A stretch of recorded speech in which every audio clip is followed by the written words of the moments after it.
ശേഷമാണ് ഇവർ അവതരിപ്പിച്ചത്. അതുകൊണ്ട് ഈ ക്യാമ്പിന്റെ ഔട്ട്കം എന്ന് പറയുന്നത്, ഈ ക്യാമ്പിൽ നമ്മൾ മുന്നോട്ട് പോകുമ്പോൾ 2 ദൗത്യമാണ് നമുക്കുള്ളത്. 2 ദൗത്യം. ഒന്ന്, കൃഷിക്കാരെ കോൺഗ്രസ് കൂടെ നിർത്തണം. ഇന്ത്യയിലെ കൃഷിക്കാർക്ക് മുഖ്യധാര രാഷ്ട്രീയ പാർട്ടികളോട് താല്പര്യമില്ല. അതല്ലേ സ്വതന്ത്ര കർഷകർ കൂടിയിരിക്കുന്ന അദ്ദേഹത്തിന്റെ വിധികൂലം ഏർപ്പെടുത്തിക്കുക.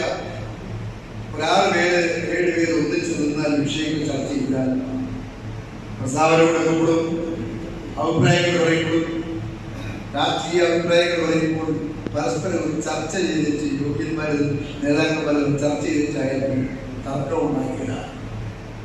ആരോഗ്യം മുഖ്യമന്ത്രിയാകട്ടെ, അതൊക്കെ 2ാം ഘട്ടമാണ്. ആ ഘട്ടത്തിലേക്ക് ഞാൻ കിടക്കുന്നില്ല.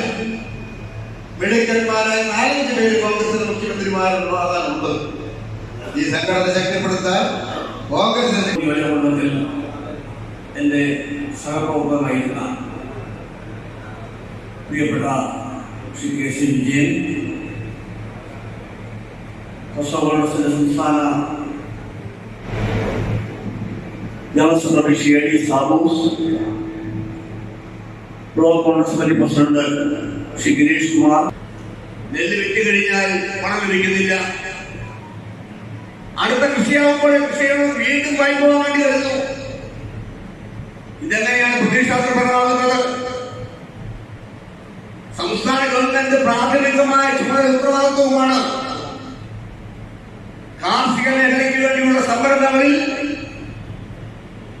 ആത്മാർത്ഥമായ ഇടപെടൽ ഉണ്ടാകണം. ഇന്ന് അങ്ങനെ ഉണ്ടാകുമെന്ന് പറയുന്നത് രാഷ്ട്രീയമായി കുറ്റപ്പെടുത്താൻ പറയുന്നത് യാഥാർത്ഥ്യമാണ്. കൃഷിക്കാരാകെ പ്രയാസത്തിൽ